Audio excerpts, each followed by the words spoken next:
मुखेडचे doctor Dilip Punde यांची केंद्र सरकारच्या राष्ट्रीय सर्पदंश सल्लागार समितीवर नियुक्ती. मुखेड आरोग्य क्षेत्रात आपल्या कामाचा ठसा उमटवणाऱ्या मुखेड येथील नामांकित सर्पदंश तज्ज्ञ डॉक्टर दिलीप पुंडे यांची केंद्र सरकारच्या राष्ट्रीय सर्पदंश सल्लागार समितीत नियुक्ती करण्यात आली आहे. भारत सरकारच्या आरोग्य आणि कुटुंब कल्याण मंत्रालयामार्फत ही महत्त्वपूर्ण निवड जाहीर करण्यात आली आहे. डॉक्टर सुनीता शर्मा यांच्या अध्यक्षतेखाली ही समिती कार्य करणार असून देशातील सर्पदंशाचे नियंत्रण, नवीन संशोधन आणि प्रभावी उपचार पद्धती यावर ही समिती केंद्र सरकारला धोरणात्मक मार्गदर्शन करणार आहे. डॉक्टर पुंडे यांनी गेल्या 38 वर्षांपासून वैद्यकीय क्षेत्रात सेवा दिली असून त्यांनी आतापर्यंत 10,000हून अधिक सर्पदंश रुग्णांचे प्राण यशस्वीरित्या वाचवले आहेत. त्यांच्या कार्याची दखल आंतरराष्ट्रीय स्तरावर घेतली गेली असून त्यांनी नामांकित ऑक्सफर्ड विद्यापीठात व्याख्यान दिलं आहे. तसेच ते जागतिक आरोग्य संघटनेच्या तज्ज्ञ समितीचे सदस्य म्हणून सुद्धा कार्यरत आहेत. महाराष्ट्रातील इतर तज्ज्ञांचाही समावेश या राष्ट्रीय समितीत महाराष्ट्रातून डॉक्टर पुंडे यांच्यासह प्रख्यात तज्ज्ञ डॉक्टर हिम्मत भास्कर आणि डॉक्टर सदानंद राऊत यांचीही निवड झालेली आहे. एकाच वेळी महाराष्ट्रातील 3 दिग्गजांची निवड झाल्याने राज्याच्या शिरपेचात मानाचा तुरा रोवला गेला आहे. डॉक्टर पुंडे यांच्या या निवडीबद्दल मुखेडसह संपूर्ण नांदेड जिल्ह्यातून आणि वैद्यकीय क्षेत्रातून त्यांच्यावर अभिनंदनाचा वर्षाव होतो आहे. सर, सर्पदंश तुम्ही आतापर्यंत गेले 28 वर्ष सेवा करता, 10,000हून अधिक रुग्ण तुम्ही बरे केलेले आहेत, बरोबर? तर हे अनुभव तुमचा कसा राहिला आहे? मी MD झाल्यानंतर 1988 साली या ठिकाणी ग्रामीण रुग्णालयात वैद्यकीय अधिकारी म्हणून रुजू झालो. 38 वर्ष संपले, आता 39वं वर्ष चालू आहे. जवळपास 10,000 रुग्णांना मी उपचार केले आणि त्याचा रेकॉर्ड माझ्याकडे उपलब्ध आहे. 1988 साली या भागातला सर्पदंशाचा मृत्यूदर हा 25% होता. 2015ला 1.81, 22ला 0.98 आणि मागील 2 वर्षापासून हा मृत्यूदर आमच्या भागात 0% आहे. त्याच्यामध्ये मुख्यतः उपचार पद्धती आम्ही केलेलं 5 लाख लोकांचं जनजागरण, लोकांना अंधश्रद्धेपासून दूर नेणं, बेसिक लाईफ सपोर्ट देणं, डॉक्टरांना ट्रेनिंग देणं, माझे कर्मचारी ट्रेंड आहेत, त्या सर्व गोष्टीमुळं हे आम्हाला शक्य झालं. सर, विशेषतः ग्रामीण भागात सर्पदंशाबाबत अजूनही अंधश्रद्धा जाणवतो, याविषयी काय सांगाल? खरं म्हणजे मृत्यूचं प्रमाण जास्त असण्याचं कारण अंधश्रद्धा आहे. आजही अनेक गावात भोंदूबाबा आहेत. 80% साप हे बिनविषारी असतात आणि त्याचा दंश झाला तरी काही होत नाही, आणि 20% साप हे विषारी असतात. आणि हे 80%तले लोक तिकडे जातात आणि अंधश्रद्धेचे बळी पडतात. पण 20%तले लोक जर तिकडे गेले तर आमच्याकडे अशी खूप उदाहरणं आहेत. काही लोक तिकडे दगावले, पण तिथून सिरियस होऊन इकडे आल्यानंतर आम्ही त्यांना व्हेंटिलेटरवर वाचवलं. खरं म्हणजे आपल्या देशामध्ये महाराष्ट्र एक असं राज्य आहे की जिथं अंधश्रद्धा निर्मूलन कायदा पारित केला आहे. पण हा कायदा अधिक मजबूत करणं गरजेचं आहे. कारण एवढे जर भोंदोगिरी जात असेल, फेथ हिलिंग म्हणतात त्याला, तर हे समाजासाठी घातक आहे. राष्ट्रीय सर्पदंश सल्लागार समिती घोषित केली आणि त्यात माझा समावेश केला. भारतातून काही मोजक्या डॉक्टरांचा यात समावेश करण्यात आलेला आहे. मी मागील 40 वर्षापासून या भागामध्ये वैद्यकीय सेवा देत आहे. सर्पदंश हा शेतकरी आणि शेतमजुरांचा कालमर्यादित अपघात आहे आणि माझी त्यात झालेली नियुक्ती म्हणजे शेतकरी आणि शेतमजुरांच्या वेदनेची संवेदना तिथपर्यंत पोहोचली असं म्हणायला हरकत नाही. सर, यानंतरचा प्रश्न आहे, भारत सरकारच्या या समितीत तुमची निवड कशी झाली नेमकं? NCDC national centre for disease control जे भारताचं जे मोठं सेंटर आहे आणि केंद्रीय महासंचालक आरोग्य सेवा भारत शासनाचं आणि आरोग्य मंत्रालय यांनी ही समिती घोषित केली आणि त्यात माझी निवड केली. कारण माझ्या कार्याची नोंद ऑलरेडी तिथपर्यंत पोहोचलेली आहे. महाराष्ट्रातील आणि विशेषतः ग्रामीण भागातील सर्पदंशाच्या समस्या किती गंभीर असं वाटतं तुम्हाला? तसं पाहिलं तर भारतामध्ये दरवर्षी किमान 1 लाख लोक सर्पदंशानं मृत्यू पावतात आणि मुख्यतः शेतकरी शेतमजूर. महाराष्ट्रातही सर्पदंशाचं प्रमाण खूप जास्त आहे, विशेषतः ग्रामीण भागात जास्त आहे आणि त्याचे अनेक कारण आहेत. आता आमच्या मुखेड भागामध्ये जास्त असण्याचं कारण म्हणजे एकतर डोंगराळ हवामान, मुखेड, कंधार, बिलोली, देगलूर, नायगाव उष्ण हवामान, दगडामातीची घरं, अंधश्रद्धा, अज्ञान, दारिद्र्य आणि सीमावर्ती भाग आहे ना हा. त्यामुळं या भागातही सर्पदंशाचं प्रमाण खूप जास्त आहे. आणि भारत हा कृषीप्रधान देश आहे, त्यामुळं शेतकरी शेतमजुरांना सर्पदंशाची रिस्कही 24x7x365 दिवस आहे. स्नेक विनियम म्हणजे ASV उपलब्धतेची परिस्थिती कशी आहे आता सध्याची? सध्या ग्रामीण रुग्णालयात ASV आहे, पण दुर्दैवानं असं आहे की बऱ्याच डॉक्टरांना, मी टीका म्हणून बोलत नाही, कसं आहे की सर्वप्रथम विषारी आणि बिनविषारी दंश ओळखता आलं पाहिजे.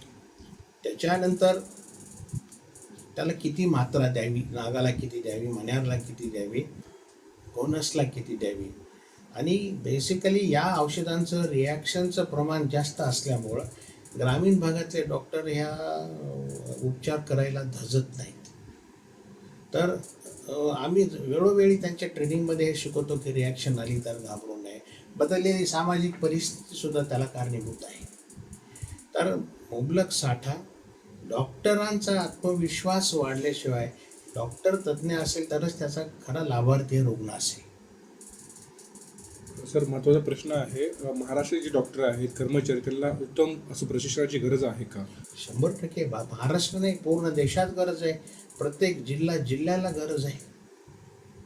कारण जोपर्यंत डॉक्टरला आत्मविश्वास येणार नाही तर त्याला पूर्ण ज्ञान, नाही तर दुर्दैवानं काय होतं की विषारी दंशाला औषध मिळत नाही आणि बिनविषारी साप चावला तर त्याला सापाचे औषध दिलं जातं. सर, तुमच्या या यशामुळे मुखेड आणि नांदेड जिल्ह्यामध्ये खूप लोकांना आनंद वाटतोय, उत्सुक वाटतंय आणि तुम्हाला अजून लोकांना प्रेरणा मिळते. काय तुम्हाला तुम्ही कसं बघता याच्याकडे? कारण काल आमदार साहेब सत्कार केला, बातम्या येत आहेत, म्हणजे खूप सर्व नाही. आता कसं आहे की मी MD झाल्यानंतर I came here with mission and passion. एक ग्रामीण भागात 1988ला कसलीही सुविधा नसताना मी इथं आलो आणि इथं आल्यानंतर माझ्या लक्षात आलं की खूप फारसे साप चावून मरतात. आता नाग, मण्यार यांचा श्वास जर पकडला तर त्याला जीवनदान देऊ शकतो. Catch a breath and save the life. हळूहळू आम्ही त्यावेळेस छोटं, आता मोठं ICU तयार केलं. आता व्हेंटिलेटर्स आहेत आमच्याकडं. माझे कर्मचारी ट्रेंड आहेत. आम्ही मृत्यूदर कमी केला. एखादा गोरगरीब शेतकरी जर वाचला तर त्यातून मिळणारा आनंद हा फार मोठा आहे. सर, साधारणपणे महिन्याला किंवा दिवसाला किंवा महिन्याला तुमच्याकडे असे किती पेशंट येत असतात, किती बस आपण बरं? साधारणतः सर्पदंशाचा सीझन हा जून ते नोव्हेंबरपर्यंत असतो. आता पाऊस पडायला सुरू झाले की सर्पदंशाचं प्रमाण वाढतं. खूप पेशंट असतात. मला आजही आठवतं की 27 ऑगस्ट 2018 या दिवशी ओव्हरलॅपिंग डे नाईटमध्ये मी विषारी सापाचे 9 पेशंट वाचवले होते. एका दिवशी 24-36 तासात जवळपास डे नाईट धरलं तर कधी 3 असतात, 4 असतात. आणि जून, जुलै, ऑगस्ट या आता मागच्या वर्षी मुखेड तालुक्यात अतिवृष्टी झाली. इकडं हासकाळ वगैरे या भागात लेंडी धरणाला पूर आला. अनेक गावात पाणी शिरलं. मग अशा पूर परिस्थितीत सर्पदंशाचं प्रमाण वाढतं. मी साधारणतः 250 ते 300 रुग्ण सर्पदंशाचे प्रतिवर्षी त्यांच्यावर उपचार करतो. आणि काय टाळावे? बाहेर एक मी असा चार्ट डिस्प्ले केला आहे, त्याच्यावर समजेल. पण एखाद्या शेतकऱ्याला किंवा कोणाला घरामध्ये किंवा शेतामध्ये साप चावला तर सर्वप्रथम त्याला सुरक्षित जागी घ्या. त्याला घाबरू देऊ नका. त्याला म्हणजे धीर द्या. फ्राईट अँड फ्लाईट म्हणजे त्याला पळू देऊ नका. कारण तो जर घाबरून पळायला लागला तर हृदयाची गती वाढेल आणि विषबाधा फास्ट होईल. चावलेल्या जागी छेद घेणे किंवा काही लावणे हे सुद्धा घातक आहे. आणि बेसिकली त्याच्या नाकात औषध घालणे, तोंडात औषध घालणे असे गावठी उपाय कुठलेही करू नयेत. त्याला आता ते आवळपट्टी बांधण्याच्या बाबतीतही थोडंसं त्याच्यामध्ये वेगवेगळे मतप्रवाह आहेत. पण आवळपट्टी बांधायचीच असेल, हाताला चावला तर दंडाला आणि पायाला चावला तर मांडीला, अति घट्ट आवळपट्टी बांधू नये. त्याला लिम्फॅटिक टॉर्निकेट म्हणतात. म्हणजे त्यात दाबून दडपून तुमचं करंगळी घालता आली पाहिजे. एक त्या ठिकाणी कापू नये आणि कुठं मंदिरात किंवा बंधुबाबाकडे पेशंटला न जाऊ देता लवकरात लवकर जवळच्या रुग्णालयात रुग्णाला घेऊन जाणे अत्यंत गरजेचे आहे. एक महत्त्वाचा प्रश्न, आता तुमची निवड झाली समितीवरती, या समितीवर निवड झाली, तुम्हाला सरकारला काय सूचना किंवा काय शिफारशी करायच्या आहेत? हा फार चांगला महत्व प्रश्न आहे की कारण ह्या शिफारशी आम्ही गेल्या कित्येक वर्षापासून करतोय की आता भारत हा WHO सर्पदंश हा निग्लेक्टेड ट्रॉपिकल डिसीज म्हणून घोषित केला आहे. आणि दुर्दैवानं सर्पदंश हा शासन दरबारी, डॉक्टरांच्या दरबारी, सामाजिक दरबारी दुर्लक्षित भाग आहे. कारण शेतकऱ्यांना आणि शेतमजुरांचा तो अपघात आहे आणि देर इज नो व्हॉइस गरीब घटकाला. पण या केंद्र सरकारनं गंभीर दखल घेऊन 2030 पर्यंत मृत्यू दर 50% कमी आणण्यासाठी कृती आराखडा तयार केला आहे. त्यात मी पण आहे. पण शासनाला माझं असं म्हणणं आहे की पहिलं म्हणणं की सर्वत्र औषधांचा ASVचा मुबलक साठा प्रतिविष, त्याहीपेक्षा अजून प्राधान्य ग्रामीण भागातल्या डॉक्टरांचं ट्रेनिंग करणं. कारण कसं असतं की बऱ्याच डॉक्टरांना याचं ज्ञान नाही आहे. तर आम्ही बऱ्याच भागामध्ये ट्रेनिंग घेतो. तिसरी आमची अशी मागणी आहे की आता आपल्याकडं महात्मा फुले योजना आहे किंवा आयुष्यमान भारत आहे. समजा परड चावला आणि त्याची किडनी फेल झाली तर असे रुग्णसुद्धा या योजनांची व्याप्ती वाढवून विषारी सर्पदंश हा डे 1 पासून त्याचा उपचार पूर्ण होईपर्यंत या योजनेचा त्याला पूर्णतः लाभ मिळावा. नाही तर सध्या कसं आहे की नाक चावला आणि व्हेंटिलेटरवर गेला आणि परड चावला आणि किडनी फेल झाली तर त्याला त्याचा फायदा होतो. तर विषारी सर्पदंश रुग्णांना डे 1 पासून त्या योजनेत समाविष्ट केलं पाहिजे. आणि दुसरी गोष्ट, शेतकरी शेतमजूर यांचा विमा काढण्यासाठी शासनानं थोडासा पुढाकार घेतला. तो एक भाग. समजा आमचा प्रयत्न आहे की हा शेतकरी मरू नये. कारण एक शेतकरी जर सर्पदंशानं मरण पावला तर एक कुटुंब मरतं.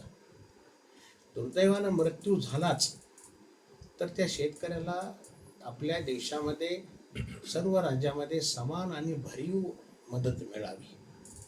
आणि अजून एक महत्त्वाचा मुद्दा असा की MBBS लेवलला सर्पदंशाविषयी फार कमी शिकवल्या जातं. तर याच्यामध्ये विषशास्त्राचा या शास्त्राचा समावेश करून सर्पदंशाची बद्दलचं संपूर्ण ज्ञान त्यांना कसं देता येईल याकडे, that is updating of syllabus. आणि आता दखलपत्र महाराष्ट्रात लवकरच घोषित होईल. झालं तर प्रत्येक मृत्यूची नोंद होईल. आणि हा जो आपला अंधश्रद्धा निर्मूलन कायदा आहे त्याला कडक करून त्याची अंमलबजावणी होणं आवश्यक आहे. आणि अनेक जिल्हा स्तरावर सातत्यानं वर्षातून किमान 2 ते 3 वेळेस डॉक्टरांच्या कार्यशाळा घेतल्या गेल्या पाहिजे. आज आपली मी याप्रसंगी एक संदेश देऊ इच्छेला सर्वांना की अंधश्रद्धेची कात टाका. साप जशी कात टाकतो, अंधश्रद्धेची कात टाका आणि विज्ञानाची कास धरा. तुमचा जीव नक्की वाचेल. नक्की सर, आज आपली राष्ट्रीय समितीवरती खूप मोठ्या, विशेषतः महाराष्ट्रातील आणि भारताच्या घडामोडी कमिटीवरती आपली निवड झालेली आहे. तर याच्या निवड झाल्यानंतरचं इथलं पहिले पाऊल तुमचं या कमिटीमार्फत काय असणार आहे?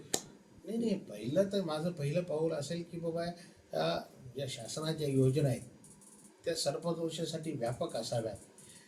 कारण सर्पदंशाचं औषध खाजगीमध्ये महागडं आहे. 760 रुपयाला एक इंजेक्शन असतं.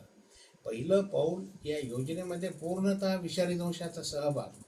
दुसरं माझं महत्त्वाचं की आमचं मिशन आहे टीच वन ईच वन. प्रत्येकाला शिकवा, रुग्णाला शिकवा, डॉक्टरला शिकवा. मिशन 0 मॉर्टॅलिटी, मृत्यूदर 0. आणि तिसरं आहे सेव्ह द सेव्हियर. शेतकरी देशाला वाचवतो तर आपण शेतकऱ्याला वाचवा. डॉक्टरांचं ट्रेनिंग हे पण आमचं मुख्य अंग असेल. मुलाखती शेवट करत असताना सर्वसामान्य जनतेला, शेतकऱ्यांना आपल्या वतीने काय आव्हान असणार आहे?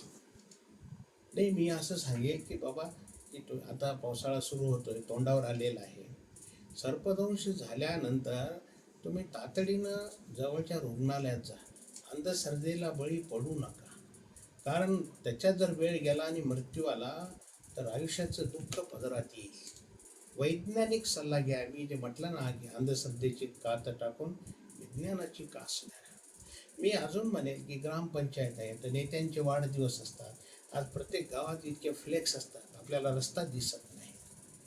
तर अशा प्रसंगी कार्यकर्त्यांनी, नेत्यांनी, ग्रामपंचायतनी जसं हागणदारी मुक्त योजनेचे बॅनर्स लावले होते, असे जर गावोगाव सरपंच जनजागरणाचे बॅनर लावले. आता आम्ही अनेक लोकांना इन्व्हॉल्व करतो. माझ्या हातून 10 महाराज लोक वाचले. ते त्यांच्या कीर्तनात प्रचार करतात सरपंचाचं कसं करायचं. तसं युवा नेते, कार्यकर्ते जर प्रत्येक गावात जर आपल्या वाढदिवसानिमित्त कशानिमित्त की मोठं बॅनर लावलं की सरपंच झाल्यास प्रथमोपचार काय करावा, प्रतिबंध कसा करावा, हा लोकशिक्षणाचा भाग आहे. म्हणजे एक बॅनर समजा आपण गावाच्या एंट्रीला लावलं, सारखे लोक वाचतील आणि काही ना काही त्याच्यातून निश्चितच फायदा होईल. नक्कीच हे होते सन्माननीय डॉक्टर दिलीप पुंडे सर यांनी सविस्तरपणे आपल्या चॅनलला भारत सरकारच्या राष्ट्रीय सरपंच सल्लागार समितीवर झाल्याबद्दल विवरा चॅनलला दिलेली मुलाखत. धन्यवाद. डॉक्टर दिलीप पुंडे सरांनी ज्यांना सरपंच झाला होता अशांना जीवनदान दिलेलं आहे. असे पेशंट आपल्यास उपस्थित आहेत. काय सांगाल, कसं तुम्हाला उपचार वाटले? सर, माझं नाव वच्छलाबाई मारुती राठोड आहे. गाव माझं सोनपेठवाडी तांडा आहे सर, मुखेड तालुक्यामध्येच आहे. सर, मला 2011मध्ये सर चावला होता. तेव्हा सर फुरशी पडू म्हणून चावला होता. मी आज वाचण्याची शक्यताच नव्हती माझी. सर होती म्हणून आज वाचले सर मी. तर आज माझे 3 लेकरं डॉक्टर झाले सर. एक MBBS, एक BMS आणि एक व्हेटरनरी सर. आता जीवनदान मिळालं ना. तुम्हाला सरपंच झाला? हो सर. तर आज मी सरांनी वाचलं ना म्हणून माझे लेकर सगळे डॉक्टर झाले सर. किती वर्षाखालीची गोष्ट आहे? तर 15 वर्ष झाली सर. 15 वर्ष. 11 मध्ये चालू होता. त्याच्यामुळे तुम्ही आता सुरक्षित. हो सर. डॉक्टर साहेबांना आता राष्ट्रीय समितीला भेटले, काय सांगाल? नाही सर, सर आहेत म्हणून आज माझं जीवनदान आहे सर. आणि माझे लेकर आज डॉक्टर झाले नाही तर आज काहीच खरं नव्हतं सर.